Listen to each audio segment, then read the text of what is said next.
अगर किसी देश ने अपनी अर्थव्यवस्था को दुनिया की सबसे तेजी से ग्रो करने वाली अर्थव्यवस्थाओं में शामिल किया है तो वो है चाइना।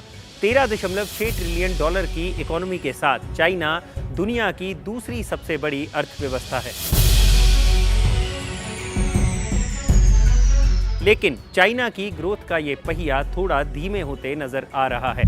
चाइना की अर्थव्यवस्था की ग्रोथ को जहां अमेरिका जैसे बड़े बड़े देश भी नहीं रोक पाए, वहीं एक वायरस ने इसे झटका दे दिया है।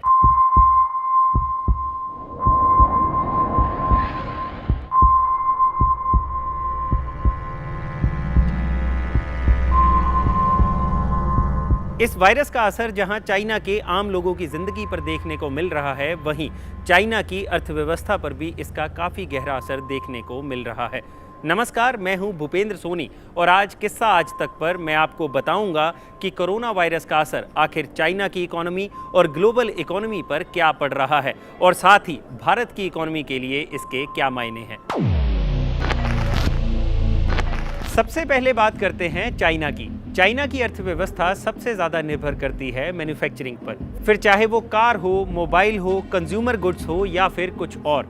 इसे आप इस तरह से समझ सकते हैं कि आपके इर्द गिर्द कोई ना कोई ऐसी चीज़ ज़रूर होगी जिस पर लिखा होगा made in China.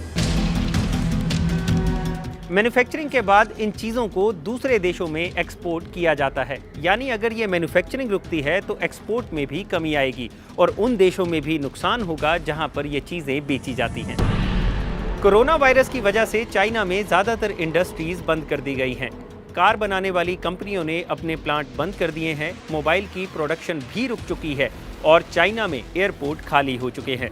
Corona virus की जहां से शुरुआत हुई उस वुहान सिटी की ही बात करें तो ये शहर ऑटोमोटिव इंडस्ट्री का हब है, जहां गाड़ियों के पार्ट्स आदि बनाए जाते हैं। यही नहीं, चाइना की टॉप 10 यूनिवर्सिटीज़ में से 2 यूनिवर्सिटीज़ वुहान में ही हैं। फॉरेन कंपनियों के लिए यह शहर काफ़ी अहम है। DHL's रेजिलियंस 360 इंडेक्स की माने तो वुहान में 50% मैन्युफैक्चरिंग ऑटोमोटिव इंडस्ट्री से जुड़ी है और 25% टेक्नोलॉजी से। कोरोना वायरस की वजह से चाइना की टूरिज्म इंडस्ट्री पर भी काफ़ी गहरा असर देखने को मिल रहा है। नए साल की शुरुआत में जहां ये टूरिस्टों का सीज़न होता है, वहीं लगभग ज़्यादातर इंटरनेशनल एयरलाइंस ने चाइना के लिए अपनी फ़्लाइट्स बंद कर दी हैं। एक रिपोर्ट के मुताबिक चाइना में टूरिस्टों की संख्या में लगभग 55% की कमी आई है। वहीं कंज्यूमर गुड्स की बात करें तो चाइना में कंज्यूमर गुड्स पर भी काफ़ी गहरा असर पड़ा है। वहीं डोमेस्टिक फूड मार्केट की बात करें तो इस पर भी वायरस की वजह से चाइना में काफ़ी असर पड़ा है।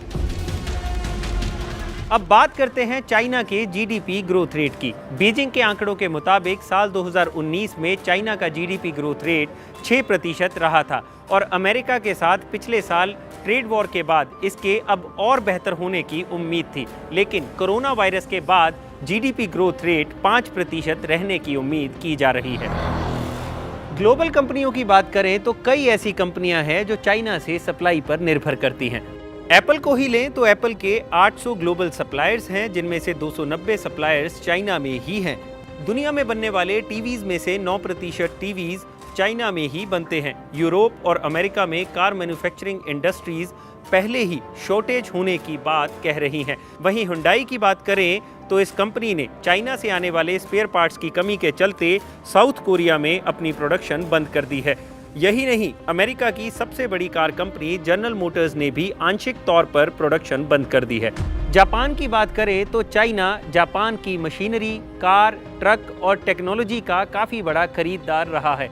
ऐसे में चाइना में कोरोना वायरस से हो रही दिक्कतों के चलते जापान में भी बिजनेस और इकोनॉमी पर असर पड़ सकता है। अब सबसे अहम सवाल, भारत का क्या? ऑटोमोबाइल सेक्टर की बात करें तो भारत अपने इलेक्ट्रॉनिक प्रोडक्ट्स, इंजीनियरिंग प्रोडक्ट्स और केमिकल आदि चाइना से ही इंपोर्ट करता रहा है, लेकिन चाइना में बन रही स्थिति के चलते इनके दाम बढ़ने की उम्मीद की जा रही है, जिससे पहले से ही दिक्कतों में चल रहे ऑटोमोबाइल सेक्टर पर और गहरा असर पड़ने की उम्मीद की जा रही है। भारत के टूरिज्म पर भी इसका काफ़ी असर देखने को मिल सकता है, क्योंकि 2019 में भारत में आने वाले टूरिस्टों में से 3.12% टूरिस्ट चाइना से ही थे। चाइना भारत का एक बड़ा ट्रेडिंग पार्टनर भी है। साल 2019 में भारत के कुल इंपोर्ट में से 14% इंपोर्ट चाइना से किया गया था। वहीं कुल एक्सपोर्ट में से 5% एक्सपोर्ट भी चाइना को ही किया गया था। कोरोना वायरस से पैदा हुई स्थिति के चलते इंपोर्ट एक्सपोर्ट की फिगर्स में भी कमी आने की आशंका है। यही नहीं, भारत की डायमंड इंडस्ट्री को भी इससे काफी नुकसान हो रहा है। पैरासीटामोल जैसी आम दवाई में यूज होने वाली ड्रग जो चाइना से इंपोर्ट की जाती है, उसका दाम भी पिछले 10 दिनों में दोगुना हो गया है। बाकी रही बात चाइना से आने वाले मोबाइल या टेक्नोलॉजी की, तो इनकी शॉर्टेज भी हो सकती है, जिसके चलते इनके दाम बढ़ने की उम्मीद भी की जा सकती है। लेकिन भारत के लिए जहां कुछ नुकसान है, वहीं इस स्थिति का भारत को फायदा भी मिल सकता है। जैसे global buyer ceramic, homeware, fashion और लाइफस्टाइल प्रोडक्ट्स के लिए चीन की जगह अब भारत की ओर अपना रुख कर सकते हैं। और वहीं चाइना की लोकल प्रोडक्शन प्रभावित होने के कारण Bharat chemical, petroleum, agricultural, engineering goods और प्लास्टिक जैसी चीजें चाइना को एक्सपोर्ट भी कर सकता है। यही नहीं, चाइना में चल रही स्थिति के चलते कच्चे तेल के रेट में कमी आ रही है, जिसका फायदा भारतीय बाजार को मिल सकता है।